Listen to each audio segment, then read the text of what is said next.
ottobre, buongiorno a tutti voi telespettatori, ben ritrovati a Focus TG, ben ritrovati all'appuntamento quotidiano su Rete Veneta per quello che riguarda l'informazione del Veneto e dal Veneto.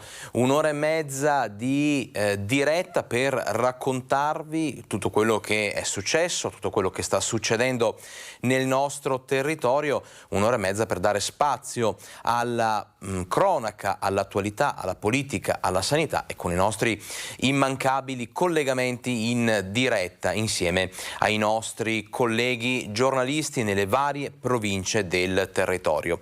Apriamo però purtroppo questa edizione di Focus TG con una notizia arrivata poco fa in redazione con la comunità bassanese e non solo, funestata da un lutto improvviso perché è venuto a mancare all'età di 88 anni Pietro Fabris, tra i politici più significativi della storia di Bassano. E non solo, un curriculum, quello di amministratore, di politico, iniziato davvero da giovanissimo nelle file della Democrazia Cristiana. Poi la carriera di Pietro Fabris come amministratore inizia nel 1960 come consigliere comunale, fu poi chiamato dall'allora sindaco di Bassano Roversi a rivestire la carica di assessore, prima all'assistenza, poi ai vigili urbani. Rieletto nel 1964, gli fu affidato l'assessorato ai lavori pubblici che mantenne per 3 anni, quando poi, dopo le dimissioni di Pietro Roversi, fu eletto sindaco della città. Rieletto nel 1970, Pietro Fabris portò ad approvazione il primo piano regolatore della città, si impegnò nella costruzione dell'acquedotto del Grappa, di numerose scuole, palestre, strade sia all'interno del centro abitato che nelle frazioni. Ricordiamo anche il suo impegno con la pista del Mercante, con il campo di atletica di Santa Croce, nonché del Parco Ragazzi del 99. Nel 1975 fu eletto consigliere regionale. Fu per quasi 10 anni presidente della Commissione della Salvaguardia a Venezia. Nel 1987 fu eletto senatore della Repubblica per il collegio di Bassano e fu assegnato alla Commissione Ambiente. Rieletto poi nel 92 divenne vicepresidente della Commissione Lavori Pubblici, Trasporti e Telecomunicazioni fino al 94. Fabris fu poi rientrò in Senato nel 1995 per un solo anno, poi rinunciò a ricandidarsi e dal 2000 in avanti, insomma, ricordiamo a Bassano, lo ricordano tutti per il suo impegno come presidente della Casa di Riposo, presidente del CDA dell'ISAC e poi ancora presidente del Rotary Club Bassano Castelli e presidente del Comitato per la Storia di Bassano. Tante le sue battaglie ideologiche, politiche portate avanti, sempre mettendo al centro Bassano e i suoi cittadini. Sono davvero tanti i messaggi di cordoglio che sui social e anche a noi in redazione sono pervenuti. La gente lo ricorda come un politico, un uomo, un amministratore sempre attento alle necessità dei cittadini, alle realtà degli enti e delle associazioni da lui amministrate. È stato insignito, tra le altre onoreficenze e premi che hanno contraddistinto, costellato la sua carriera, anche dal premio Città di Bassano. Sono davvero tante, come vi dicevo, le voci di cordoglio, di lutto, di vicinanza, a cui si unisce chiaramente anche tutta la redazione di Rete Veneta, tutto il gruppo network di Media Nord-Est. Questa sera, nel corso del nostro telegiornale di TG Bassano, chiaramente daremo ampio spazio a questa notizia con tutti gli approfondimenti e daremo voce alle tante persone che conoscevano Pietro Fabris e che non hanno voluto mancare nel esternare un ricordo di una persona, di un personaggio che è indubbiamente uno dei grandi protagonisti della storia del nostro territorio. Quindi condoglianze alla famiglia. Noi adesso Voltiamo pagina, torniamo a parlare del sabato di sangue che ha macchiato le strade del Trevigiano, sangue versato da Steve Quintino, quindi torniamo a parlare della sua fuga, della tragedia fra San Zenone, insomma, Onè di Fonte, un sabato che ha scioccato un'intera comunità. Hanno parlato la mamma e il fratello di Steve Quintino per intanto chiedere scusa alla famiglia Piva. Ricordiamo che il ragazzo 19enne ha investito e ucciso un ciclista, appunto Mario Piva. La famiglia chiama noi di Rete Veneta, chiede scusa per quanto accaduto e cerca insomma anche di tracciare un quadro diverso della persona e della personalità di Steve Quintino. Vediamo. Voglio dire alla famiglia che sono mortificata. Mi dispiace, mio figlio non era in sé e non so cosa fare per aiutare. Tutto qua. Mi dispiace tanto. Non ho più parole. Il dolore di una mamma che non sa come riparare alla disperazione che ha causato il figlio. E questa oggi Barbara Zandonà, che incontriamo nella loro casa alla periferia di Riese. Lei non riesce a dire altro, col senso di colpa profondo per non aver ascoltato fino in fondo l'istinto che gli diceva che suo figlio, da quando era tornato a casa, non era più lo stesso, come ci conferma Stefano, il fratello maggiore. Da un anno che è tornato dalla Germania faceva il gelataio e sì, era da un po' che aveva queste paranoie, ogni persona che lo guardava male si sentiva preso in giro, minacciato, però sì, mia madre se n'era accorto di questo atteggiamento, ha anche detto di prendere uno psicologo. Però io, il mio fratello, io in primis non l'abbiamo ascoltato, abbiamo detto che non serviva. Paure, ossessioni, ma forse anche cattive compagnie l'hanno portato ieri mattina, pur non avendo la patente, a scappare con la macchina della mamma. Voleva prendere inizialmente la nostra macchina, però mia madre con un gesto avventato è riuscito a prendergli le chiavi, il che si sono anche spezzate nella colluttazione. Però sì, lui non è stato violento verso mia madre, però voleva solo prendere la macchina, però non ce l'ha fatta e allora è tornato dentro, è uscito fuori e ha detto mamma ci vediamo in paradiso. Perché Steve, secondo i familiari, ha fatto quello che ha fatto perché voleva farla finita. Mia madre mi ha raccontato che quando è uscito di casa, verso le 9 di mattina, è uscito verso le 8:45 è uscito e dicendo mamma ci vediamo in paradiso. È stata una frase agghiacciante per mia madre, ma nel frattempo era uscito il cane, era scappato il cane, mia madre non sapeva più cosa fare e lui si è diretto verso un campo e ha corso. Una corsa di oltre 2 chilometri in ciabatte da casa per arrivare a Vallà e sottrarre la prima vettura ad una signora ottantenne. Poi l'incidente a San Vito di Altivole, la nuova rapina dell'Audi, con la quale ha investito uccidendo il 61enne Mario Piva. Corsa terminata in piazza Onè con l'arresto e la sedazione, tra urla e frasi sconnesse, ulteriore segno dell'instabilità mentale. Un messaggio che voglio far arrivare, che sto vedendo titoli di giornali in cui descrivete mio fratello un criminale. Lui non è un criminale, non ha mai fatto nulla di male, non aveva precedenti penali, come stanno scrivendo, e non leggete i giornali. Voglio solo far arrivare questo messaggio. Ora la famiglia teme che Steve possa cercare di togliersi la vita in carcere e per questo il fratello Stefano si rivolge direttamente a lui. La mamma ti vuole tanto bene, noi ti vogliamo bene, anche il compagno e il marito di mia madre. Noi ci siamo e faremo di tutto per salvare questa situazione. Solo questo, Steve, ti prego aspettaci che noi ci siamo, per sempre, la tua famiglia.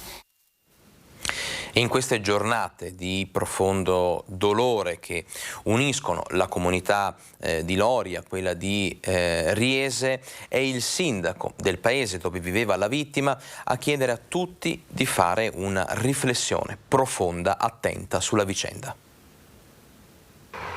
Ciclamini bianchi e rossi oggi lungo la provinciale che da Careinati porta a San Zenone. E un via vai continuo per ricordare dove Mario Piva è morto investito ieri mattina da un 19enne mentalmente instabile. Oggi è il secondo giorno del dolore per due comunità, quella di Loria e quella di Riese. E se per la seconda l'immagine è quella del volto della mamma di Steve Quintino rigatta di lacrime, per la prima sono le imposte chiuse nella disperazione di Casapiva. La cronaca racconta che non c'è traccia di pistole sulle auto rapinate dal 19enne, anche se rimane l'accusa di minacce con quelle ben più gravi di omicidio stradale, tentato omicidio e rapina multipla. Steve è in carcere e i familiari distrutti per quello che ha fatto temono anche che tenti nuovamente il gesto estremo, apice di un'instabilità mentale che secondo il sindaco di Loria non lo assolve, ma ci deve far riflettere. Credo che alla fine non stiamo parlando di un delinquente incallito che ha fatto una vita delinquendo, ma di un ragazzo che ha dimostrato un disagio, che ha fatto un atto inqualificabile.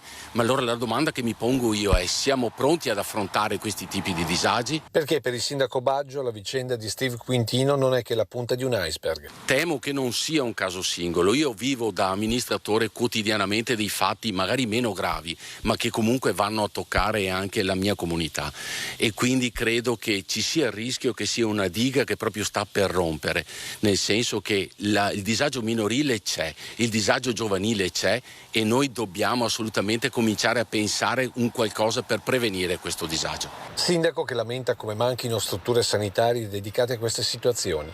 Per questo da pochi giorni ha avanzato una richiesta alla Regione. Abbiamo fatto una domanda perché possa nascere una struttura che sia in grado di ricevere sia giornalmente, quindi con un centro diurno, che anche con pernottamenti, persone che hanno tipi di disagio che possono derivare anche dall'uso di sostanze stupefacenti a suo tempo, dalla dipendenza da alcol, dalla ludopatia e anche da questi disagi di carattere psichico. Noi adesso ci fermiamo un attimo per una piccola pausa pubblicitaria, rientriamo tra 2 minuti con un'ampia pagina di cronaca e poi abbiamo l'attualità, i nostri approfondimenti, i nostri collegamenti con il territorio. A fra poco.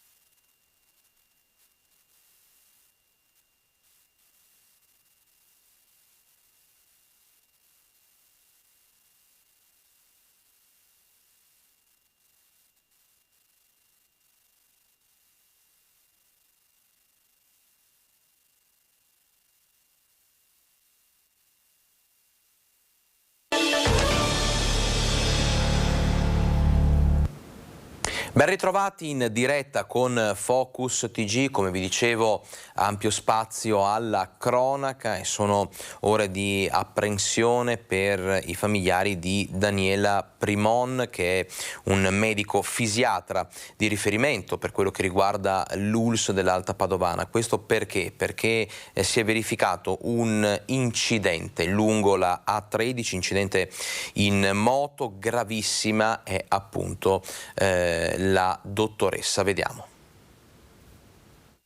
Sono ore di apprensione per i familiari di Daniela Primon, medico fisiatra, punto di riferimento degli ospedali USL dell'Alta Padovana. La dottoressa, 65 anni, è ricoverata in condizioni disperate in terapia intensiva in ospedale a Bologna dopo un grave incidente in autostrada lungo la A13 all'altezza di Altedo, avvenuto sabato 1 ottobre. La donna era in moto con il marito quando, per cause ancora in corso di accertamento, la coppia avrebbe tamponato un'auto. La dottoressa nell'impatto è stata sbalzata a terra ed è rotolata sull'asfalto per molti metri. Il marito, ferito, non è in pericolo di vita. Le condizioni della fisiatra invece sono molto gravi. I familiari e i colleghi dell'USL attendono notizie e sperano in un miglioramento. Daniela Primon è un punto di riferimento per l'unità di riabilitazione dell'ospedale di Campo San Piero. Colto da malore durante l'immersione nelle acque del laghetto artificiale di Castelfranco, a perdere la vita un sub 61enne veneziano. Una tragedia che si è consumata in pochi minuti. Fausto Zampieri, 61 anni, originario di Campolongo Maggiore ma residente a Camponogara, sempre nel veneziano, questa mattina insieme ad un gruppo di altri sub ha raggiunto il laghetto artificiale alla baita al lago a Castelfranco. Indossata l'attrezzatura intorno alle 10 si è immerso. A riva sono rimasti gli altri compagni e sono stati proprio loro ad accorgersi che qualcosa non andava. Era a quel punto che lo hanno fatto risalire e hanno iniziato subito le pratiche di rianimazione.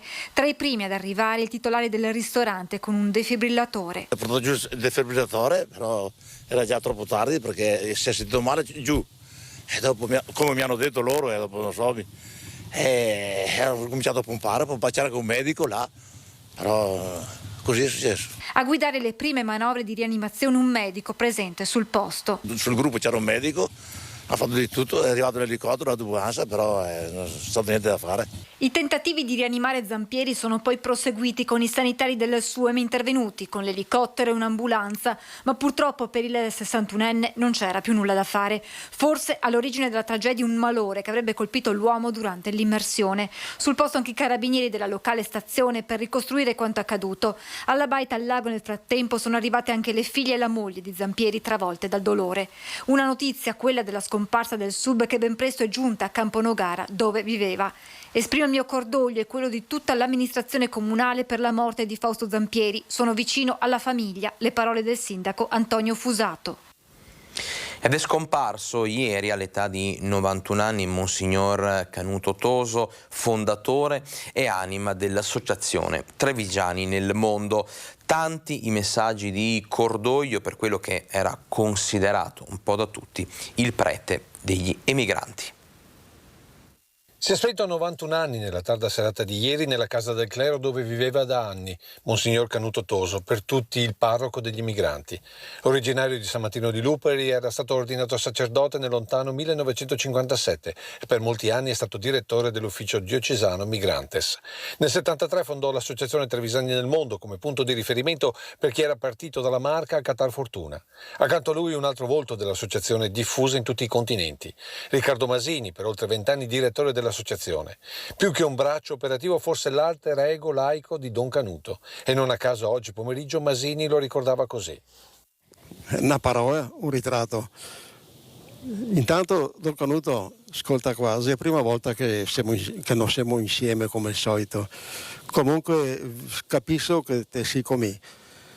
Don Canuto è una persona del tutto particolare, perché se vogliamo inquadrare quello che lui ha fatto, diciamo che, ma come, un uomo solo che ha fatto queste robe qua, sì, si può aiutare, ma l'idea, il pensiero, lo sprone e compagnia bella che ha sempre dato lui, perché già era innamorato proprio di Trevigiani nel mondo fino all'osso. Quando andavo all'estero avevo capito ben cosa che sei e stendo vessi, insomma era tutto un stendo vessi, uno in Dio ma anche altro, dove che andava e che li incantava tutti, perché diceva cose concrete. E difendeva i diritti umani e civili, della famiglia, della lingua, del voto, ricordiamoci, perché Trevigiani nel mondo ha buttato a semenza del voto fin amen a suo tempo e anche in quello che siamo arrivati. Ecco, questo è tanto. A nome della diocesi, Don Bruno Baratto, nel comunicare la scomparsa di Don Canuto, lo ricorda come anche negli ultimi anni la sua attenzione non sia mancata verso la nostra nuova emigrazione, quella dei giovani cervelli trevigiani, comunque come i loro nonni, in cerca di una vita migliore. Tra i messaggi di cordoglio quello dell'attuale presidente della Trevigiani, Franco Conte, che ricorda come il suo impegno proseguirà nel solco tracciato da Monsignor Canuto. Grande vicinanza alla diocesi e all'associazione da parte del sindaco di Treviso, Mario Conte, che ricorda come la città lo abbia voluto premiare per il suo impegno con i Totila d'Oro. I funerali si terranno nel pomeriggio di mercoledì nel Tempio Trevigiano di San Nicolò. Esequie che Antena 3 trasmetterà in diretta televisiva e in streaming per permettere a tutte le comunità trevigiane sparse nel mondo di dare l'ultimo saluto al parroco degli emigranti. Noi continuiamo con la cronaca. È stata eseguita l'autopsia sul corpo di Mattia Caruso, lo ricorderete, il ragazzo accoltellato che non si è difeso e la fidanzata Valentina resta così agli arresti domiciliari. Mattia Caruso non si è difeso, è stato colto di sorpresa e ucciso con un'unica coltellata al petto. Sulle sue braccia non ci sono ferite o ematomi che proverebbero un tentativo di difesa. Questo quanto stabilito dall'autopsia sul corpo del 31enne ambulante, ucciso una settimana fa dalla fidanzata Valentina Boscaro, che ha confessato il delitto. La ragazza 31enne ha colpito Mattia Caruso con un unico colpo preciso al petto, inferto con forza. La lama del coltello ha trafitto il cuore, provocando un'emorragia che non gli ha lasciato scampo. L'uomo non ha nemmeno tentato di bloccarla perché non si aspettava di essere colpito. Per completare gli esami ora si attendono gli esiti dei test tossicologici. Ma perché stavano litigando Mattia e Valentina? Il movente del delitto è il tassello del puzzle che ancora manca. I due stavano insieme da un paio di anni, la loro era una relazione burrascosa, lo hanno testimoniato familiari e amici. Secondo la ricostruzione fatta da Valentina Boscaro agli inquirenti, lei avrebbe colpito il fidanzato dopo la festa nel locale ai Laghi di Montegrotto per difendersi perché da tempo lui era diventato aggressivo. Ma come sia partita la discussione che ha portato al delitto non è mai stato chiarito. La ragazza ha raccontato di maltrattamenti, di essere stata picchiata, ma non ha mai sporto denunce in passato. La famiglia Caruso non crede a nessuna parola della 31enne che dopo l'interrogatorio di convalida del fermo avvenuto sabato resta agli arresti domiciliari. Paura e danni a Galliera dove si è verificato un grave incidente. Vediamo. Attimi di paura nella notte a Galliera dove si è verificato uno schianto fra due automobili. L'incidente è avvenuto poco prima delle 5 in via Montegrappa e ha coinvolto una berlina Mercedes e una Smart. Entrambi i conducenti sono rimasti feriti, con il guidatore della Smart che è stato estratto dalle lamiere del veicolo dai vigili del fuoco. Sul posto anche i sanitari del SUEM e i carabinieri per la gestione della viabilità e i rilievi di rito. Il conducente della Smart alla fine è stato portato in ospedale in codice rosso. E adesso un breve riepilogo dei controlli sulle strade della Marca da parte dei carabinieri del Comando Provinciale di Treviso. Sono ben 4 i giovani denunciati nelle ultime 48 ore dai carabinieri del Comando Provinciale di Treviso per guida sotto l'effetto di alcol. Il primo venerdì sera a Vittorio Veneto, dove ad un 23enne durante il controllo è stato riscontrato un tasso alcolico di 1,31 grammi per litro. Sempre nella stessa serata, ma a Conegliano, i militari hanno intercettato il conducente di un'auto, un 29enne del posto, riscontrato positivo con 1,3 grammi per litro. 1,7 invece l'esito dell'alcol test al quale è stato sottoposto qualche ora più tardi uno giovane poco più che ventenne in via Santa Margherita a Treviso. Sabato notte invece a Castelfranco è stata la volta di un 25enne uscito di strada con la sua auto. Il successivo accertamento alcolimetrico ha evidenziato un tasso di 1,5 grammi per litro. Denunciati a piede libero anche un 23enne di origini indiane che a Ponte di Piave è stato sorpreso alla guida con patente risultata falsa, e a Vedelago un 26enne di origini bengalesi che in via Brenta, sottoposto a controllo, ha esibito ai militari un permesso di soggiorno emesso dalla questura di Catanzaro scaduto da quasi 2 anni. Adesso ci fermiamo per il nostro secondo break pubblicitario. Chiudiamo per un attimo la pagina di cronaca per parlare di attualità. Vi aspetto fra 2 minuti qui a Focus TG.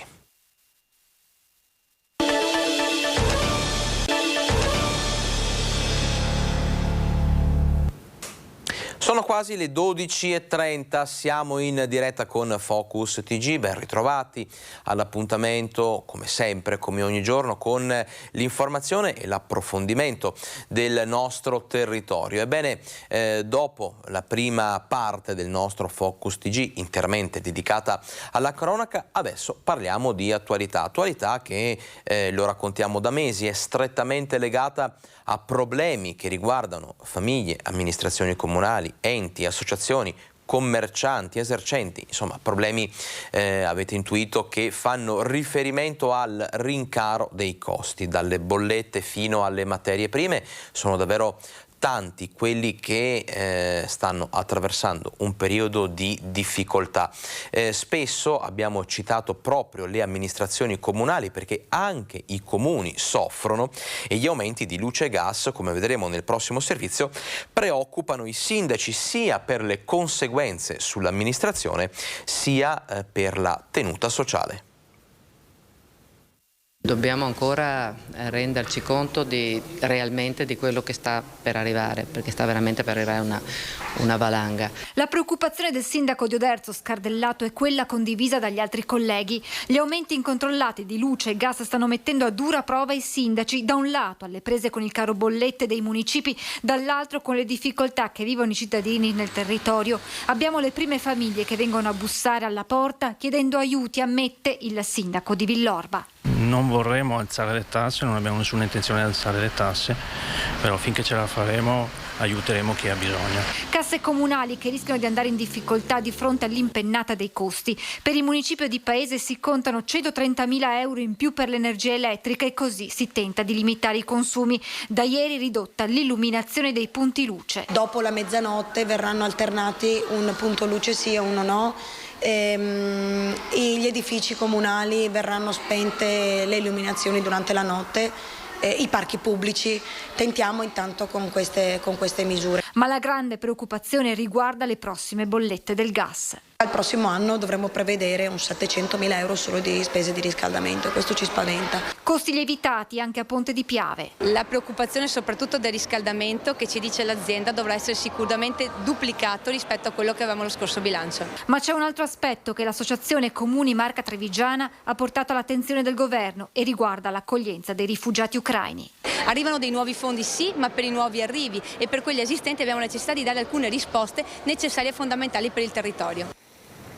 È un momento difficile, lo abbiamo detto anche in premessa, a 360 gradi per tutti, per chi lavora, per chi amministra, per chi insomma deve fare i conti con la quotidianità delle spese della famiglia. Momento difficile anche per i meccanici che devono fare i conti sia con gli aumenti dell'energia che con il rincaro dei pezzi di ricambio. Vediamo.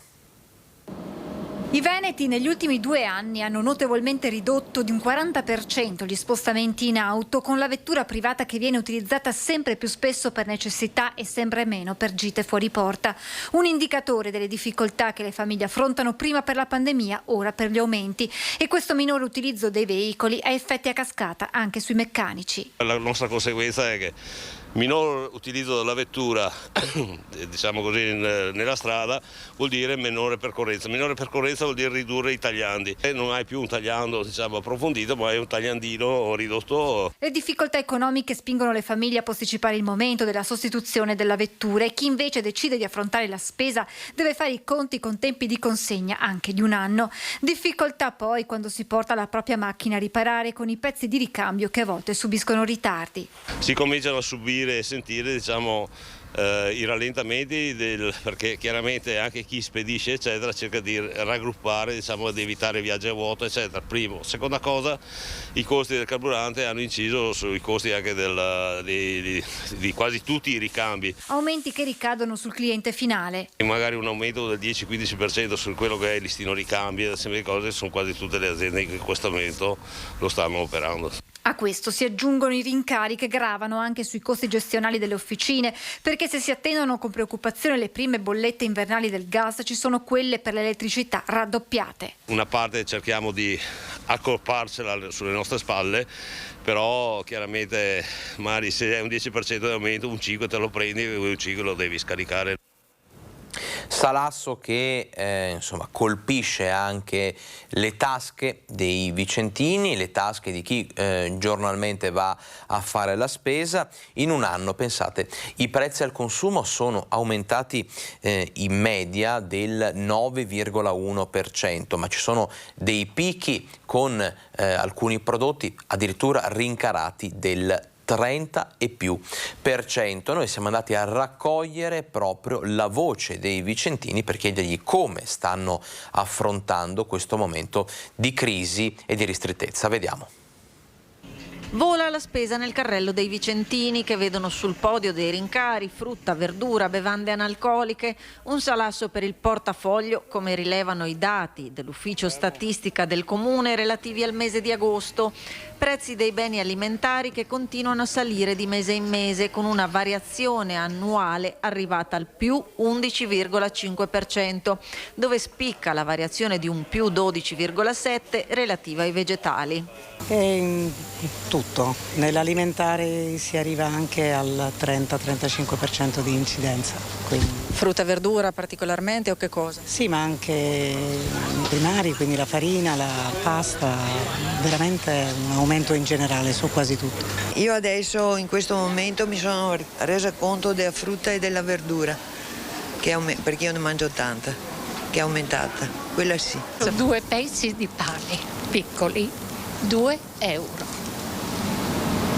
In che cosa ha notato i maggiori rincari? Quindi sul pane?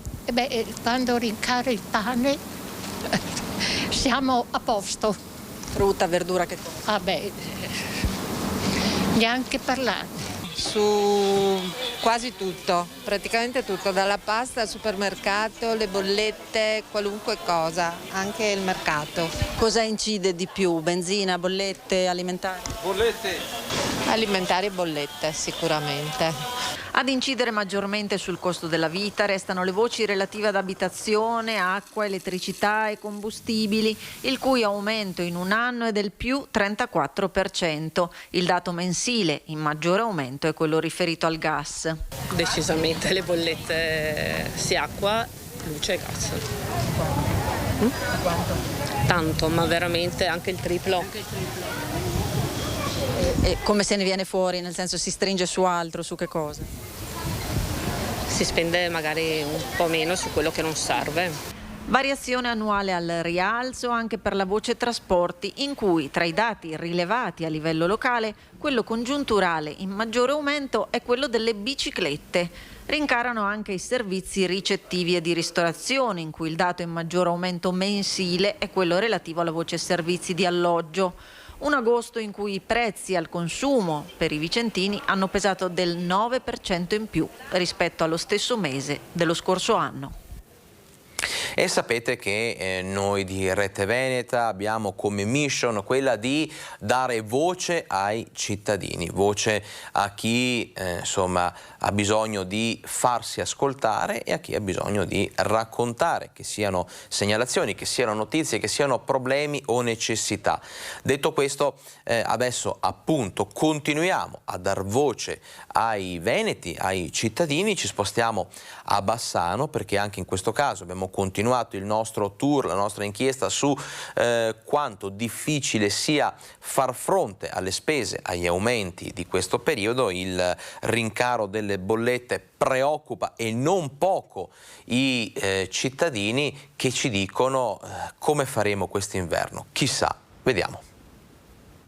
Ho avuto una sorpresa molto negativa. Ossia 3 volte tanto. Di energia elettrica? E soprattutto energia elettrica, ma anche gas, il doppio del gas. Adesso si parla di un ulteriore aumento del 57%. Non so, staremo al freddo, cosa vuoi che dica? Ma dove vogliamo arrivare? Non lo so, non lontano se andiamo avanti di sto passo. Sono disperata un po' perché è logico che siamo tutti preoccupati. Anche per i miei figli che sono già sposati, che hanno figli, e non è facile. Speriamo bene, non so, io spero sempre in un miracolo perché io sono vecchia, per me poco cambia, però per i ragazzi, per i miei nipoti, quello è il problema più grosso. Se non mettono una mano sopra, almeno a quelli che non possono pagare, è una disfatta totale. Sta andando sempre peggio e le famiglie oggi, anche a sentire in giro, hanno paura anche ad accendere un pulsante. Lei è preoccupato? Molto, molto preoccupato perché l'andamento lavorativo non è dei migliori e stiamo già vedendo le prime bollette. Che futuro prossimo vede? C'è un'altra domanda di riserva? E allora, sindaci, amministratori, cittadini che fanno la spesa e adesso siamo andati a raccogliere per l'ennesima volta, perché è un racconto che sta accompagnando questi mesi, dicevo siamo andati a raccogliere la voce anche dei commercianti. Proprio a Bassano sarà un inverno drammatico, dicono, il governo deve intervenire subito. Siamo sicuramente tutti molto preoccupati perché già insomma abbiamo dei costi collaterali con personale, lo Stato e tra una cosa e l'altra non è facile sicuramente da gestire.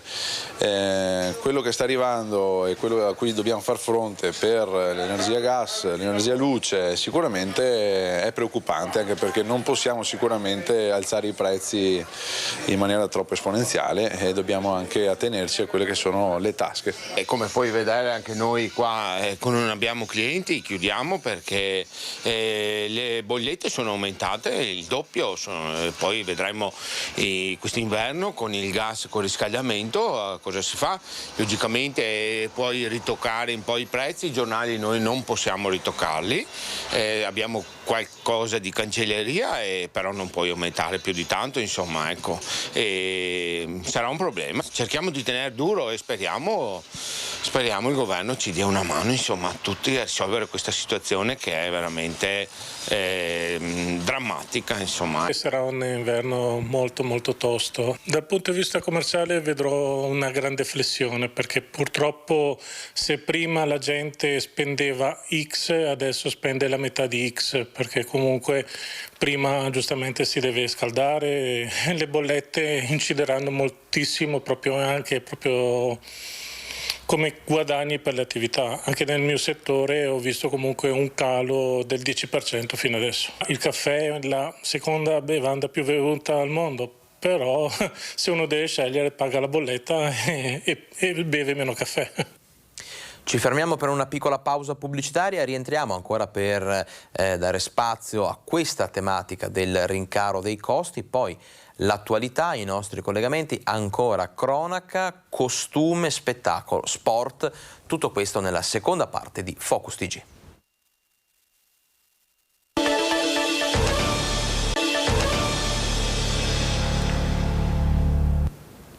Ben ritrovati in diretta con il nostro telegiornale di approfondimento, telegiornale di respiro regionale, ma non solo, perché continuando a parlare del rincaro dei costi e delle bollette, il coro di aiuto che parte dal Veneto vuole arrivare fino a Roma. Il nuovo governo è ancora dietro all'orizzonte, non si è ancora insediato, ma il tempo stringe e le associazioni di categoria proprio del Veneto chiedono alla politica di dare un segnale forte. Vediamo.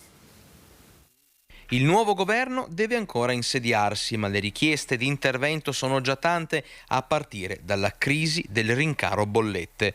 Confcommercio di Bassano, per voce del suo presidente Paolo Lunardi, lancia un grido d'allarme che è al tempo stesso una chiara richiesta di aiuti. I commercianti che arrivano in sede sono disperati perché cominciano ad arrivare le prime bollette dell'energia e roba da far rizzare i capelli.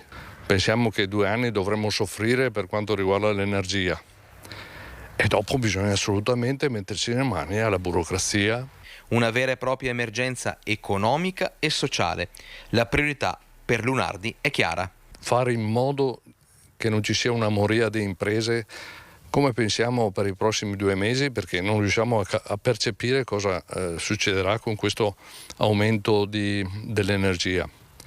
Dopodiché noi chiediamo soltanto di darci la possibilità di aprire nuove imprese e snellire lo Stato. In una recente intervista proprio con noi di Rete Veneta, il Presidente aveva detto che i prossimi mesi sarebbero stati potenzialmente catastrofici. Parlavamo del Bassanese, è un'isola che riesce in qualche modo a stare a galla, o anche Bassano, come tutto il territorio nazionale, risente di questa profonda crisi e ci sono segnali che magari lei ha percepito? Quali? Guardi, Bassano, come tutta la provincia di Vicenza, è sempre stata nell'alveo di virtuosità e questa botta qui non ci permetterà di ripartire, perché l'energia è come l'ossigeno, l'aria per un essere umano. Se manca o se è troppo costosa da riprendere non ce la faremo. Lo Stato, pensate, deve 5 miliardi di euro alle piccole e medie imprese del Veneto. La cifra è stata calcolata dal CGA di Mestre. La nostra pubblica amministrazione continua a pagare in ritardo i propri fornitori. Si stima che le imprese venete abbiano almeno 5 miliardi di euro di crediti con lo Stato centrale e le sue articolazioni periferiche. La buona notizia è che la situazione in Veneto è migliore rispetto ad altre zone d'Italia. La brutta è che comunque le piccole e medie imprese venete attendono ancora mancati pagamenti dalla pubblica amministrazione per almeno 5 miliardi di euro. A scorrere lo studio della CGIA di Mestre risalta una significativa differenza nei tempi di pagamento tra lo Stato centrale e le sue articolazioni periferiche. Se infatti in Veneto, Regione, Province, Comuni ed aziende sanitarie risultano puntuali, se non addirittura spesso in anticipo nei pagamenti, grandi aziende pubbliche, ministeri o enti locali di altre regioni raggiungono anche i 2 mesi di ritardo. Anche perché, secondo la Corte dei Conti, si starebbe consolidando il pagamento in tempi brevi delle somme più consistenti e solo in seconda battuta del resto, danneggiando quindi le piccole imprese che generalmente lavorano in appalti o forniture di entità inferiore. Vista la situazione di difficoltà in cui versano tantissime PMI, la cosa non è più tollerabile. Il nuovo governo dovrà intervenire subito e risolvere anche questa questione, consentendo alle aziende vittime di questo sopruso di compensare automaticamente i debiti fiscali con i soldi che avanzano dallo Stato. Questo automatismo potrebbe risolvere un problema vecchio di decenni, sanando le gravi difficoltà che produce in quella piccola e media imprenditoria che si ritrova senza liquidità a disposizione. Assemblea generale dei giovani imprenditori di Assindustria Veneto si è svolta a Stra nel Veneziano. È stata anche l'occasione per presentare Next Generation Future, il futuro è giovane. Vediamo. Un manifesto per la competitività perché nonostante quelli che sono definiti cigni neri degli ultimi 3 anni, pandemia, guerra e crisi energetica, c'è voglia di fare impresa anche e soprattutto tra i giovani. Dal 2012 al 2021 le aziende guidate dagli under 35 sono diminuite di un quinto, meno 22,3%, nelle province di Padova e Treviso meno 21,2%. Ma proprio nel 2021 c'è un'inversione di tendenza che fa ben sperare perché si registrano 328 imprese in più. Siamo alla generazione del cambiamento, abbiamo una naturale predisposizione a questo, le parole della Presidente Alice Pretto. Abbiamo affrontato 6 tematiche, ovviamente è una tesi ricca di spunti, di riflessioni, ci sono anche delle proposte, qualcuna un po' più provocatoria, ma non per sfidare, ma proprio per porre l'attenzione su delle tematiche che sono fondamentali per poi andare avanti in quello che è il percorso e il DNA di questo territorio, un territorio imprenditoriale, dobbiamo preservarlo, noi vogliamo custodirlo ma soprattutto vogliamo farlo crescere. La grande sfida è proprio quella del passaggio generazionale che diventa quasi obbligatorio. Prevedere un obbligo anche a livello legale poi ha senso o non ha senso, andiamo ad analizzarlo, proviamo a veramente riflettere sul perché oggi non è un tema centrale. Abbiamo tante imprese qui soprattutto familiari, imprenditoriali, poi per noi sapete il passaggio generazionale non è solo un passaggio che avviene nella famiglia, è un passaggio che può avvenire anche con dei collaboratori, con degli eletti, con delle aziende più grandi, è molto di più, ma significa dare continuità. Giovani che non si fanno scoraggiare dal delicato momento storico tra aumenti e tensioni internazionali, ma nello scacchiere c'è un altro elemento che preoccupa più del caro energia il presidente del Polo del Gusto Illy, ovvero i cambiamenti dei mercati mondiali con la globalizzazione che cambia geometria. Si creeranno, immagino, 3 blocchi, quello dei paesi democratici, quello dei paesi autocratici capitanati dalla Russia e probabilmente resterà anche un gruppo di non allineati, quelli che cercheranno di tenere il piede in 2 scarpe. Però per le imprese italiane che esportano e che crescono grazie all'export, qualche limitazione temo che ci sarà. Nonostante le difficoltà legate soprattutto ai rincari che pesano sulle aziende, Assindustria Veneto Centro è impegnata al fianco degli imprenditori anche nella nascita di nuove realtà. L'associazione insieme a tutto il sistema e tutti gli stakeholder del territorio credono anche nel fare azienda e far nascere nuove aziende. Rientriamo in studio, ma solo per un attimo, perché vedo collegata con noi la nostra collega Valentina Visentini da Padova per parlare di domeniche ecologiche. Valentina, buongiorno, a te la linea. Buongiorno Alex, sì, grande successo ieri per la prima domenica ecologica qui a Padova, la prima da qui ad aprile, ce ne saranno una al mese, la prima di ogni mese, tanti controlli, una sola multa, sinonimo che i padovani hanno apprezzato questa iniziativa. Beh sì, ieri la città era bellissima, piena di persone, Prato della Valle, le piazze, ovunque in centro storico, e quindi abbiamo dimostrato che nonostante la domenica ecologica la città può essere piena. Ieri lo era, è stata una bella giornata. Da oggi partono, qui con me c'è Andrea Aragona che è l'assessore alla mobilità del comune di Padova, anche per parlare delle misure antismog che entrano ufficialmente in vigore da oggi. Quindi cosa cambia per chi si deve spostare in auto? In tutti gli agglomerati del Veneto, come accade anche nelle altre regioni del nord, perché in seguito all'accordo padano si è deciso di lavorare insieme tutte le regioni del nord per abbattere lo smog, sarà vietata la circolazione agli Euro 4 dalle 8.30 alle 18.30 della sera, dal lunedì al venerdì, Euro 4 gasolio ovviamente, mentre in caso di semaforo arancio rosso, quindi emergenza smog, il divieto di circolazione sarà esteso agli Euro 5 dal lunedì alla domenica. Padova purtroppo è sempre maglia nera dell'inquinamento tra le città con l'aria peggiore del nord Italia, però questi provvedimenti stanno dando i loro frutti. Sì, abbiamo una qualità dell'aria che ancora non è sufficiente, non rientra pienamente nei limiti prestabiliti. Ha iniziato a rientrare nei limiti medi di PM10 e PM2,5 sulle medie annuali, quindi questo è sinonimo del fatto che le limitazioni antismog stanno funzionando perché abbattono la media di inquinamento. Abbiamo ancora un problema sui picchi, cioè sulle giornate fredde invernali dove non piove e il picco di smog può risultare molto elevato. E continuiamo quindi a lavorare in questa direzione per andare a risolvere anche questo problema, che è un problema di salute e riguarda tutta la cittadinanza, però sapendo che qualcosa sta migliorando. L'invito dunque ai padovani: andate in bicicletta o utilizzate il trasporto pubblico locale?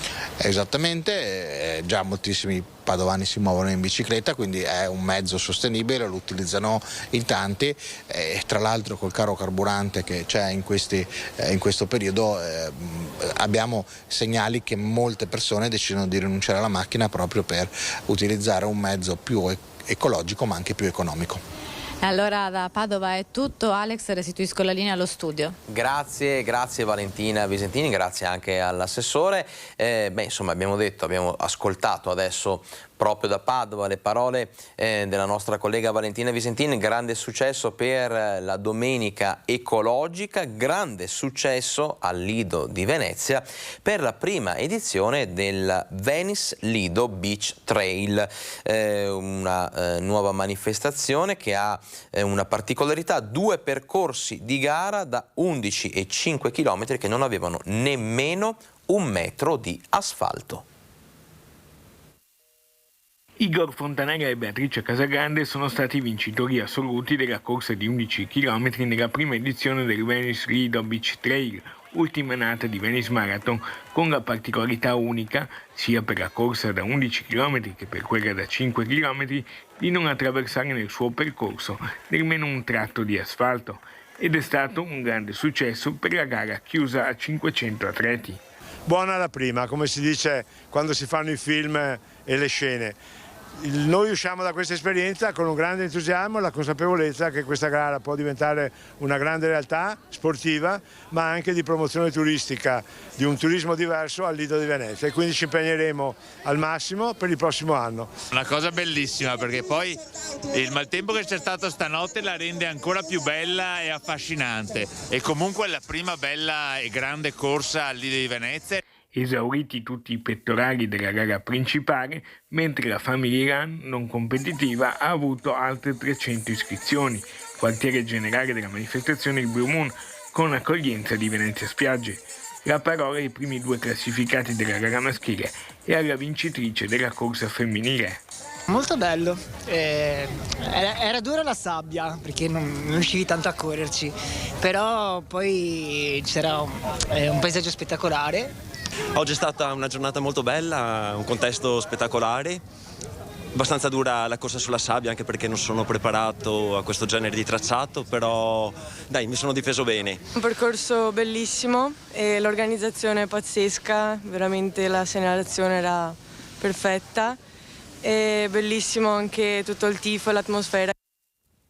Ci spostiamo adesso a Padova, precisamente alla Stanga, per la protesta di alcuni cittadini dopo la decisione del comune di abbattere degli alberi per far posto alle barriere antirumore.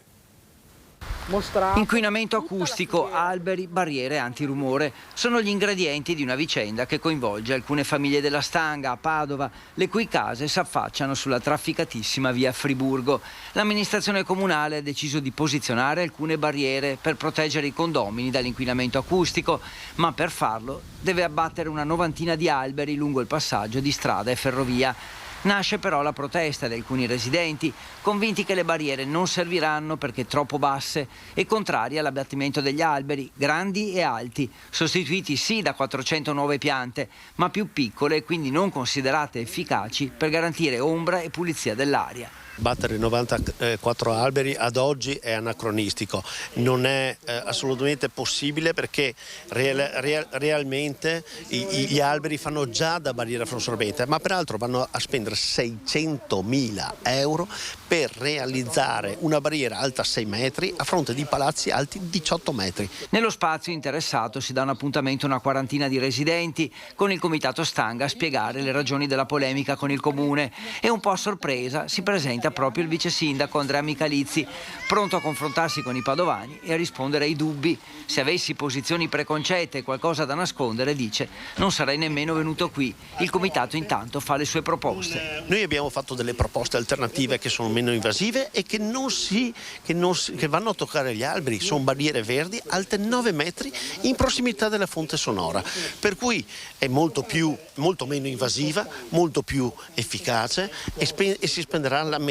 Un confronto è sempre utile, la presenza del vice sindaco può servire a chiarire dubbi e perplessità. Se poi le parti si avvicineranno e si raggiungerà un compromesso, per questo serviranno ancora alcune settimane. E prima di andare in pubblicità per l'ultimo break, lanciamo anche il prossimo servizio, perché ricordiamo che ottobre è il mese della prevenzione al tumore al seno e sono decine le manifestazioni, gli eventi e le iniziative in tutto il nostro territorio. Oggi cominciamo dal Comune di Venezia. Dal 2018 solca le acque della Laguna di Venezia per sensibilizzare la prevenzione del tumore al seno. Ora il Vaporetto Rosa approda idealmente anche sulle sponde del Tevere, a Roma. Nelle sedi del Senato, la Presidente del Consiglio Comunale, Ermelinda Damiano, ha partecipato alle celebrazioni per i 100 anni della LILT, la Lega Italiana per la lotta ai tumori, annunciando il mese di iniziative che si svolgeranno ad ottobre in tutto il territorio comunale di Venezia. Siamo ben a 80 iniziative diffuse su tutto il territorio, dalla terraferma alle isole al centro storico. Un impegno fatto di tante associazioni, in primis la LILT, perché se tutto questo è nato nel 2015 è nato grazie alla LILT.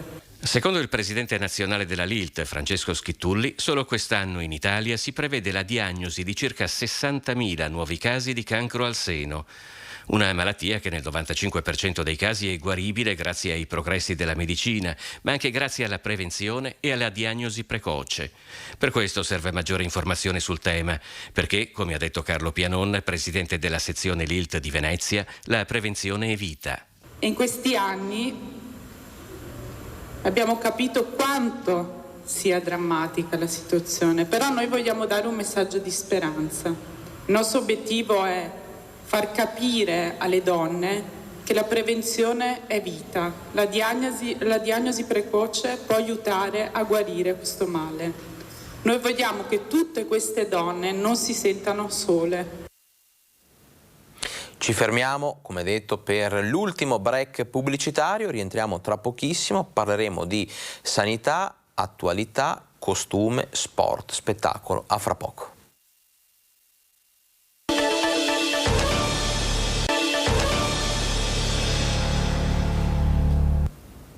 Rieccoci in diretta con Focus TG, sono quasi le 13.05, questo vuol dire che abbiamo poco meno di mezz'ora per andare ad affrontare ancora tanti argomenti, tante tematiche. Come vi annunciavo, spazio adesso alla sanità. Spazio alla sanità, ci spostiamo nell'ULSS 7 Pedemontana per due segnalazioni di disorganizzazione che vanno ad aggiungersi al coro oramai quasi infinito di pazienti, cittadini, utenti che si lamentano per quello che riguarda appunto l'organizzazione e la gestione dell'azienda ospedaliera. Nel prossimo servizio un caso davvero incredibile, una vicenda di una paziente che non ha potuto fare la colonscopia, ma scopriamo il perché. Verremo incontro ai nostri anziani per evitare disagi e per non strapazzarli con spostamenti e situazioni stressanti. Lo aveva promesso Carlo Bramezza e invece, ascoltando cosa dicono i pazienti, questo è l'ennesimo buco disorganizzativo dentro cui è caduto il DG. Un buco più grande ancora di quello dei famigerati 11 milioni, perché qui si parla di salute dei cittadini. Ascoltate cosa ci racconta la signora Ivana, 76 anni, che si è recata al San Bassiano per una coloscopia, ma... Mi avevo l'appuntamento per fare la colonscopia, ok? Arrivo là, l'ambulatorio chiuso, senza nessuna cosa, vado giù in portineria a chiedere, mi fa di rivolgermi al CUP, il CUP mi dice che il medico aveva un problema di Covid e non la può essere. Ho detto, ma scusa, che solamente che un medico che fa la coloscopia in tutto l'URSS 7, cioè non so. Avete capito bene, per una colonscopia, esame che prevede una lunga e non facile preparazione, la signora Ivana ha dovuto sostenere spese e sopportare disagi per poi sentirsi dire dal CUP che non c'erano altri medici sostitutivi e che non c'erano nemmeno i tempi per avvisare tutti i pazienti. Io ho parlato anche al ticket e tutto, vabbè, pazienza, per cui ho pagato la preparazione, pazienza anche qui. Ma mi ha detto si mi sa a dire la prossima volta. Sinceramente, come penso anche stamattina alle 4 sono levata su per bere l'ultimo litro di roba che mi veniva da vomitare perfino e mi dice che mi dà più avanti. Non so, mi vuole un coraggio di ferro a rifarla. Potevi avvisare, non avevo detto. Ma fare che l'abbiamo saputo anche noi ieri sera ed era tardi. Vabbè, stamattina, no? Trovai un altro medico che possa fare queste colonscopie, ce ne sarà uno solo in tutto l'USI. Mi sembra una roba logica. Domande lecite. Per le risposte oramai sappiamo che chi le deve dare ha preferito finora restare in silenzio, ma un altro aspetto va sottolineato. La signora Ivana racconta che non era la sola che si è trovata in questa situazione. Ci sarebbero stati altri pazienti scesi addirittura da Asiago. Ma come? Dov'è finito il tanto promesso trattamento di favore nei confronti degli anziani? Altre domande, ma stavolta la risposta, anche se non detta, è intuibile da tutti. E allora avanti con altre segnalazioni, perché... Seguendo vedo che vi interessa ed è giusto che sia così, ed è giustissimo. I nostri microfoni restano, come sempre, a disposizione di tutti. Utenti furibondi con questi casi di disorganizzazione nell'ULSS 7 anche sui social. Vediamo. I disagi e la disorganizzazione dell'ULSS 7 stanno allontanando sempre di più i cittadini dall'idea di poter fare affidamento sull'azienda sanitaria locale. Sia ben chiaro, lo abbiamo detto e ripetuto decine di volte, la fiducia nei medici e nel personale sanitario è assoluta, perché assoluta è la loro professionalità. Qui si parla, e lo fa la gente, lo fa chi vive il territorio, di poca fiducia in chi gestisce l'ospedale. Una prova? L'ennesima? Basta andare a leggere cosa scrivono gli utenti quando l'ULSS 7 pubblica post su Facebook o sugli altri social. Anche un evento importante come l'inaugurazione della nuova TAC d'avanguardia per la scansione completa del cuore diventa l'occasione per ribadire ancora una volta che così com'è la sanità locale non funziona e il rischio, secondo i cittadini, viste le attese, le lungaggini, i problemi dell'ULSS 7, è che non vengano sfruttate tutte le potenzialità dell'ospedale e dell'equipe medica. Mezzo secondo per fare la scansione, ma quanti mesi per avere l'appuntamento? Speriamo si accorcino i tempi d'attesa. Mezzo secondo per fare una scansione, ma per fare una TAC basta mezzo anno di attesa? E subito la risposta: no, non basta, io sono in attesa da agosto 2021.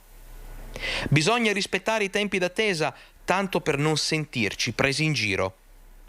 La sanità veneta sta andando in malora. Riusciremo mai ad usarla questa TAC? Sì, magari in un'altra vita. E tanti altri ancora. La sanità si conferma una ferita al cuore dei bassanesi e non serve un TAC per rendersene conto, basterebbe ascoltare la gente e magari rispondere alle loro domande. I nostri microfoni restano per questo a disposizione di tutti. Parliamo adesso di Covid perché continuano ad aumentare i casi, facciamo il punto con quello che sta succedendo nella Marca, ma attenzione perché va a rilento la campagna vaccinale e a proposito di vaccini dal 25 ottobre il via alla campagna vaccinale contro l'influenza stagionale. Anche oggi in Veneto poco meno di 4.000 nuovi positivi, esattamente 3.846 casi Covid nelle ultime 24 ore, 657 invece i contagi rilevati nella Marca Trevigiana, con un'incidenza di 500 casi ogni 100.000 abitanti e un R-Conti a 1,4. Crescono anche i ricoveri con 50 pazienti, si tratta soprattutto di anziani con patologie senza quarta dose, da cui l'invito dell'USL 2 rivolto agli over 60 e ai fragili. Vaccinatevi perché ogni giorno aumentiamo di 41 positivi su 100.000, quindi questo è un po' un segnale d'allarme. E a proposito di vaccinazioni, dal 25 ottobre si parte con quella contro l'influenza stagionale.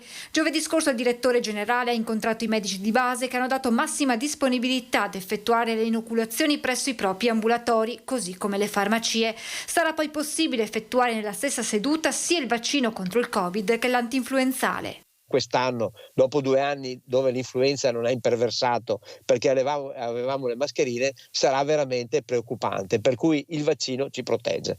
Intanto anche l'ULSS è alle prese con gli aumenti vertiginosi delle spese per luce e gas. Abbiamo 21 milioni fino ad oggi solo di aumento di costi di energia e di calore. Stiamo lavorando su cose molto di basso rilievo, ovviamente, che sono chiusure di computer, gli uffici che chiudono alle 17, una serie di azioni. Stiamo portando avanti sempre più un concetto di energie alternative. Difatti abbiamo i pannelli solari negli ospedali, anche nel nuovo ospedale di Treviso ci sarà l'energia alternativa con i pannelli solari. E a proposito della nuova cittadella della salute, stiamo portando le grandi macchine dentro perché finalmente, nonostante appunto la crisi dei microchip eccetera, ci stanno arrivando TAC, risonanze, cyberknife eccetera, macchinari che sembrava non dovessero arrivare e quindi non potevamo montare all'interno della cittadella. Lo stiamo facendo in questo momento, quindi buona prospettiva di chiudere entro l'anno con l'inaugurazione della cittadella della salute. Chiudiamo la pagina della sanità e apriamo quella della politica locale perché cambia la geografia politica ad esempio del Bassanese dopo le recenti elezioni e sono in molti però a temere che le battaglie del territorio possano finire su un binario morto. Vediamo. A una settimana dal voto il quadro dei vicentini e dei bassanesi che siederanno in Parlamento è chiaro e definito. A loro spetterà il compito di portare la voce del territorio a Roma e il bassanese chiede quell'attenzione che altri esponenti politici della zona erano riusciti a garantire. In sospeso ci sono alcune battaglie e numerose priorità come la messa in sicurezza completa del Tempio Ossario, la salvaguardia dei sacrari e l'arrivo di fondi a sostegno di ceramisti e artigiani per il caro bollette. Battaglie iniziate ad esempio da Germano Racchella. In molti si chiedono se adesso ci sia il rischio di dover ripartire da zero, vanificando così il lavoro fatto. Io mi auguro tanto di no. L'ho detto anche in campagna elettorale quando avevo saputo che non ero candidato in una posizione facile, infatti così è andata, che sono disponibile per qualsiasi riuscissi ad arrivare a Roma a dare il mio contributo per portare a casa i risultati che mancavano poco per il Tempio Ossario. Dunque le persone sanno dove trovarmi, i candidati che sono giunti a Roma sanno che sono anche sindaco di Cartigliano, le porte del comune di Cartigliano sono sempre aperte. Metto a disposizione il mio tempo per aiutare a portare a casa quegli obiettivi che non sono riuscito per tanto poco a portare a casa ma che conosco essere dei problemi che il territorio bassanese ha bisogno che siano risolti. Insomma, Germano Racchella resta comunque a disposizione della sua terra. Sempre, l'ho sempre fatto e sempre rimarrò a disposizione della mia terra, perché il mio primo credo è il Veneto. E restiamo a Bassano, meglio nel bassanese, perché puntuale anche quest'anno è arrivato il calendario di Fulvio Bicego, artisti bassanesi uniti per aiutare il patrimonio culturale appunto e artistico. Il 13 si sa porta fortuna, ecco perché inizia sotto buoni auspici la 13ª appunto edizione dei calendari di Fulvio Bicego. Chiamarli così è riduttivo, sono oramai diventate vere e proprie opere da collezionare, pagine di storia di un territorio come quello di Bassano, ricco di cultura ma al tempo stesso bisognoso di essere accudito e aiutato. Ecco perché, come da tradizione, il ricavato della vendita dei calendari sarà impiegato per finalità sociali e artistiche. La finalità quest'anno è il restauro dell'opera, del dipinto di Francesco Vancolani, un dipinto del 1818, quest'anno tra parentesi è il bicentenario della sua morte, e l'accordatura delle campane del campanile di Santa Croce. L'edizione 2023 vede protagonisti pittori di Bassano, artisti del calibro di Nico Venzo, Alessandra Zaltron, Angelo Sartor, Tristano Casarotto, Gabriele Bordignon, Andrea Bizzotto, Negredo Valeschi, Silvia Pellegatti e Manola Saretta. Quest'anno ho pensato ai nostri artisti, ai bassanesi, un calendario con opere di artisti bassanesi per Bassano. Novità di rilievo è che la vendita dei calendari quest'anno è abbinata ad una mostra nella chiesa di San Giovanni, in cui gli stessi artisti hanno messo a disposizione i loro quadri per raccogliere ulteriori fondi. È stata anche addirittura una proposta degli artisti contribuire ai lavori di restauro e del resto con le loro opere. Più di così, un cuore grande per la città di Bassano. Della morte di Santa Bertilla, Brendola dedica all'umile suora una statua all'ingresso del paese. Santa Bertilla Boscardin, attorniata da 4 bambini festosi collocati alle porte del paese che giocano e trasmettono pace e positività a chi arriva a Brendola. Scultura inaugurata oggi che rientra negli eventi dedicati al centenario della morte di Santa Bertilla al secolo Anna Francesca, umile suora di Brendola, elevata agli altari da Papa Giovanni XXIII, che dopo aver fatto ingresso nell'ordine divenne infermiera lavorando nell'ospedale di Treviso, dove morì a 34 anni il 20 ottobre 1922. È stata una scelta dell'amministrazione per caratterizzare l'ingresso di Brendola come città, paese natale di Santa Maria Bertilla. Inoltre sono convinto che il 1 luglio del 2019, di fronte all'evento nefasto che ha colpito Brendola con l'incendio, Santa Maria Bertilla abbia protetto il nostro comune. Quindi questa era la posizione ideale per caratterizzare la nostra Brendola come paese natale della Santa, e perché la Santa Maria Bertilla protegga il nostro paese anche nel futuro. Ci spostiamo adesso a Venezia, perché nei giorni scorsi in piazza San Marco è tornata l'acqua alta che ha allagato anche la cattedrale. La buona notizia però è la conferma che presto verranno conclusi i lavori di posizionamento delle barriere mobili provvisorie che terranno la basilica finalmente all'asciutto. Nei giorni scorsi, come era stato indicato dalle previsioni, l'acqua alta è tornata a farsi vedere a Venezia, in particolare in piazza San Marco e in Basilica, ancora finita sott'acqua. È salita così di nuovo la preoccupazione dei residenti, in particolare circa la tutela della Basilica di San Marco.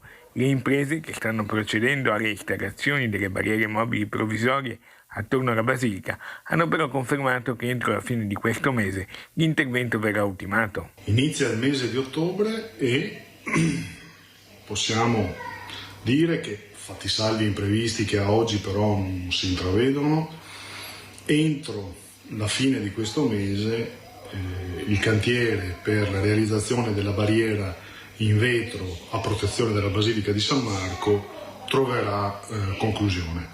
Già dalla prossima settimana inizierà la posa dei vetri che mancano per completare il tracciato. Così la basilica potrà rimanere all'asciutto anche quando l'andamento della marea sarà inferiore alla quota dalla quale scatta l'entrata in funzione del Mose. Per tutto il fronte della basilica, e di conseguenza poi le settimane successive saranno dedicate a lavori di completamento, di pavimentazione e di stabilizzazione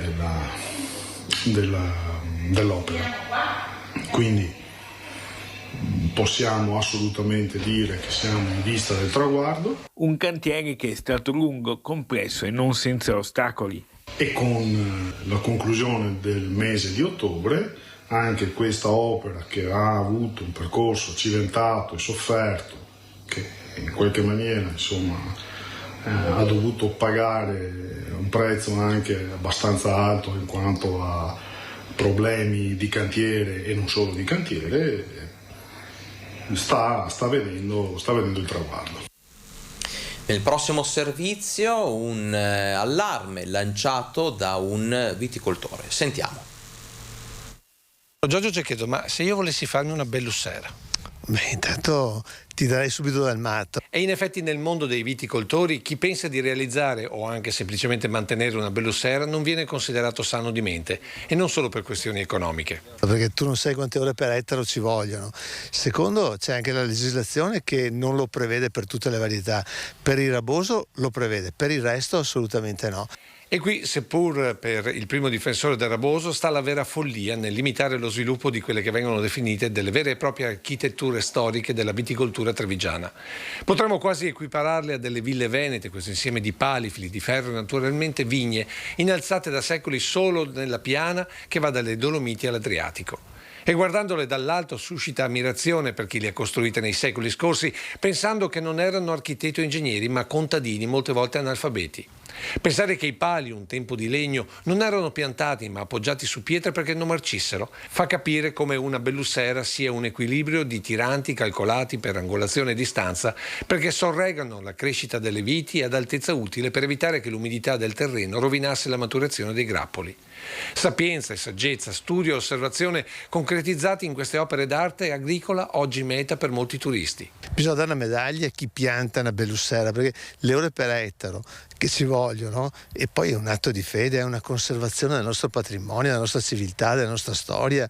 Cioè, quando la gente... È anche un'attrattiva turistica soprattutto. Assolutamente, io vedo quando la gente da altre parti del mondo arriva in cantina, la cosa che fotografo è la bellussera, perché la forma Guyos, il Vocordon speronato lo trovano dal Sudafrica all'Oceania, alla California, ma la bellussera è solo qua, ragazzi, e il valore aggiunto, dobbiamo capire questo, che è il valore aggiunto del nostro territorio. Ecco perché le bellussere vanno difese dal dilagare del prosecco.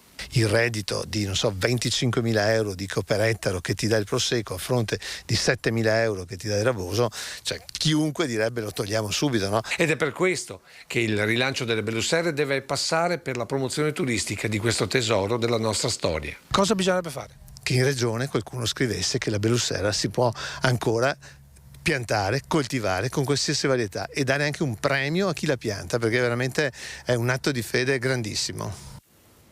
Cambiamo decisamente argomento, taglio del nastro a Castagnole di Paese per la prima scuola a zero emissioni.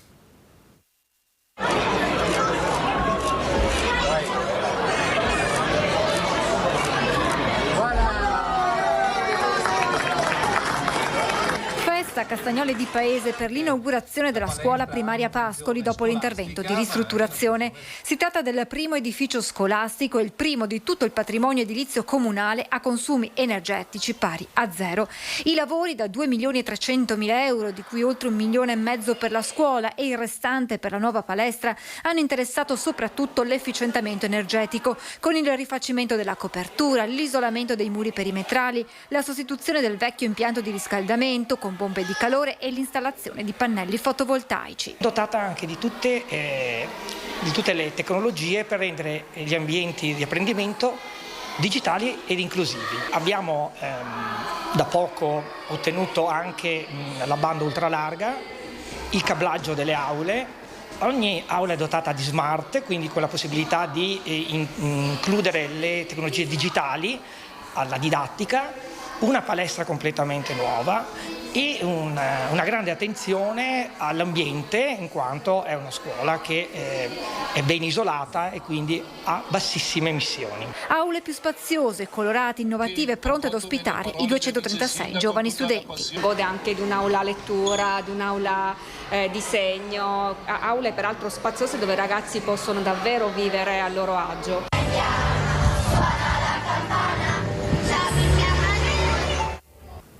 E va in archivio la 18ª edizione di Caseus, che ha portato ancora una volta a Piazzola sul Brenta il pubblico delle grandi occasioni. E inaugurazione è fatta, buona festa, buone degustazioni. 2 giorni dedicati ai formaggi veneti, italiani e internazionali. Una vetrina che è diventata ormai un appuntamento fisso nella splendida cornice di Villa Contarini di Piazzola sul Brenta e che quest'anno ha molti spunti d'attualità in più rispetto alle ultime edizioni. La filiera lattiero-casearia è infatti alle prese con un periodo molto complicato e le aziende, dall'allevatore fino al rivenditore finale, sono alle prese con l'esplosione dei costi delle materie prime, con bollette stratosferiche e con altre grane come la carenza di foraggio e le ricadute della siccità estiva. La risposta del pubblico è però di quelle che fanno ben sperare per il futuro, tanto nell'immediato quanto sul lungo termine. I visitatori hanno premiato infatti la triplice versione di Caseus, dimostrando grande interesse verso i prodotti nostrani, quelli nazionali e pure per il settore caseario internazionale, presente a Piazzola con alcune eccellenze. I formaggi veneti quindi godono di ottima salute e la conoscenza casearia media sta crescendo a vista d'occhio, con consumatori sempre più preparati che impongono al mercato un innalzamento dell'asticella della qualità. Tutta la filiera e l'indotto non possono che trovare nuova linfa da queste premesse. Intanto va in archivio la 18ª edizione di Caseus con decine di migliaia di presenze, centinaia di espositori e tanta cultura sul formaggio.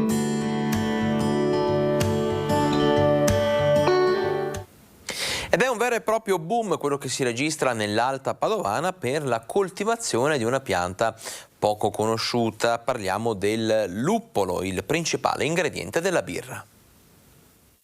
Il 2022 si sta rivelando un'ottima annata per la produzione del luppolo nell'Alta Padovana, una pianta pressoché sconosciuta fino a 10 anni fa, mentre oggi sono 5 gli ettari dedicati e una decina le aziende agricole che coltivano solo questa pianta per un fatturato di 100.000 euro con enormi margini di crescita, secondo CIA Padova, perché la richiesta di luppolo da parte dei mastri birrai che producono birre agricole è sempre maggiore. Un esempio, un'azienda di San Martino di Lupari è l'unica a livello nazionale che si occupa della riproduzione in vitro di piante di luppolo che vengono poi esportate in tutta Italia, oltre che in Ungheria, Francia e Spagna. 100.000 le piantine di luppolo coltivate in questo vivaio su una superficie di 1.500 metri quadrati. Per questo tipo di produzione poi, a differenza di molte altre, la stagione è stata particolarmente favorevole nonostante la siccità registrata tra marzo e agosto, perché il secco ha contribuito ad azzerare o quasi le malattie nei campi a luppolo dell'Alta Padovana e della Pedemontana. D'altra parte, i problemi principali sono invece la burocrazia e gli altissimi costi dei macchinari. E ieri è stata la festa dei nonni, oggi al Santo a Padova una messa di ringraziamento proprio per tutti i nonni della città. I nonni, una presenza fondamentale nella società e nella famiglia italiana.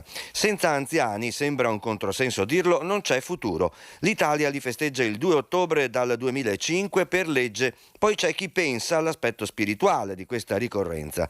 Una santa messa tutta per loro verrà celebrata alle 16 al Santo. Sarà una celebrazione, ma sarà una festa in cui anziani si ritrovano insieme ai loro amici di sempre, coloro che gli stanno accanto, ai più giovani, perché crediamo anche nella forza dell'incontro intergenerazionale. In questo tempo difficile, non solo per la pandemia, ma per la guerra, vorrei ricordare il grande valore degli anziani, cioè i grandi testimoni della pace, loro che hanno lottato nella vita per conquistare la pace, l'hanno difesa in tutti questi anni e hanno tanto da dirci sulla pace. Quale futuro allora per gli anziani e quale qualità della vita li attende? È un tempo difficile per tutti, ma anche da un punto di vista economico-sociale tocca molto da vicino molti anziani. Nei nostri servizi, nei diversi quartieri, in particolare quelli popolari, c'è questa grande difficoltà ad arrivare a fine mese, cioè sono coloro che più, direi, sono toccati da questa crisi. Non ce lo dobbiamo dimenticare, è anche un tempo per rivedere anche tanti aiuti che devono essere maggiormente destinati a loro. L'invito è esteso a tutta la cittadinanza, a tutte le famiglie, dai piccoli ai grandi, quindi vi aspettiamo. In chiusura, prima di salutarci, diamo un'occhiata al report di Azienda Zero per quello che riguarda il Covid in Veneto. Vi leggo velocemente quanto precisa la Regione. Sono 1215 i nuovi positivi in Veneto intercettati nelle ultime 24 ore. Sapete, è una premessa che facciamo ogni volta, che i dati del lunedì non sono completi, quindi risentono della ridotta processazione dei casi nel fine settimana. Dunque 1215 il delta dei nuovi positivi. Tra le nuove le nuove vittime che fanno salire il computo totale a 15.488 decessi dall'inizio dell'emergenza pandemica. Le persone attualmente positive sono 51.836 in Veneto, 179 in meno rispetto a ieri. Crescono i dati clinici con più 24 ricoveri, mentre sono stazionari a 26 i pazienti in terapia intensiva. È davvero tutto, io vi ringrazio per aver scelto anche oggi di stare in nostra compagnia, per restare informati. Appuntamento a domani puntuali alle ore 12 con Focus TG.